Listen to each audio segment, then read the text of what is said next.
Bonjour à toutes et à tous. Je profite des premières neiges pour vous faire participer un petit peu, puis vous emmener voir un peu ça, là. Allez, on y va.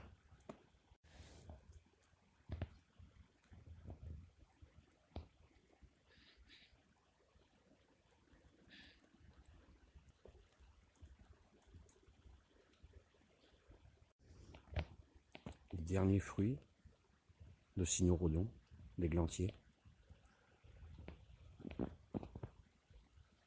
Là, ils ont bien gelé. Ça va être l'idéal pour les confitures.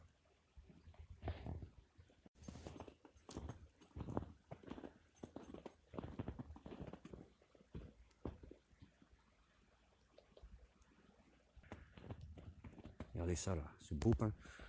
Là, ici, là, au premier plan, on a un pain noir. Et juste derrière, là, que je montre avec mon doigt, ça c'est un pain sylvestre. Donc là, sous le pain noir, il y a de la neige. Et sous le pain sylvestre, il y a moins de neige. Parce que les branches sont plus en plateau. Donc là, je suis dessous, hein. Voilà, il est reconnaissable parce que l'écorce est orange en haut. Donc si je voulais me mettre à l'abri pendant quelques heures et tout, ben, je me mettrais plutôt sous un pain sylvestre plutôt qu'un pain noir ou un autre résineux. Voilà.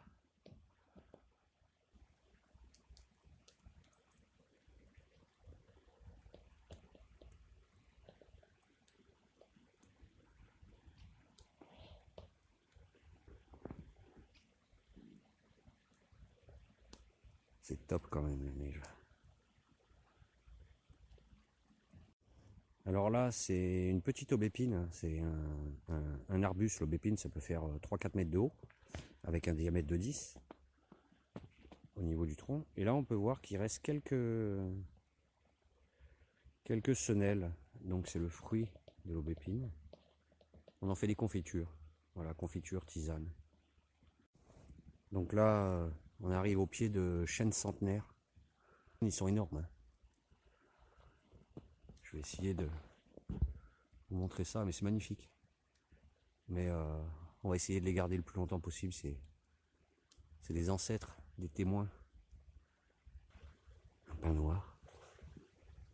Et les gros pépères énormes, majestueux, respectables. Les chênes pubescents ici.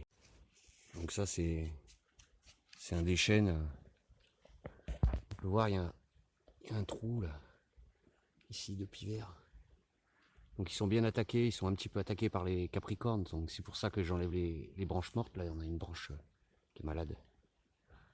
Mais c'est des chênes, ils doivent faire 80. Oui, un bon 80 au pied. C'est magnifique. L'autre derrière est très très beau aussi. C'est des beaux arbres. Ce qu'on appelle des beaux arbres dans le milieu forestier. Même si au niveau bille, la bille doit faire, voilà, la bille utilisable fait 3 mètres. C'est pas beaucoup comparé aux forêts de Tronchet par exemple. Mais c'est des arbres tellement vieux, tellement majestueux que ça se respecte. Voilà. C'est dans ce sens-là que je dis que c'est des beaux arbres. Sous la neige, c'est encore plus beau. Là, on a une belle aubépine, encore, avec pas mal de fruits. Donc les fruits sont souvent mangés par les oiseaux, hein, parce qu'ils en ont besoin. C'est les seules sources de vitamines qu'ils trouvent en hiver. Donc été comme hiver, c'est pareil, hein, pour vous déplacer rapidement, utilisez les coulées, hein.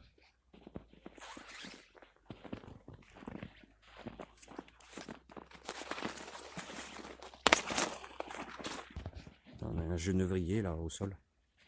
Donc c'est plutôt méditerranéen le genevrier, mais ça résiste très bien au froid. Regardez ça. C'est pas magnifique ça. La beauté de la forêt.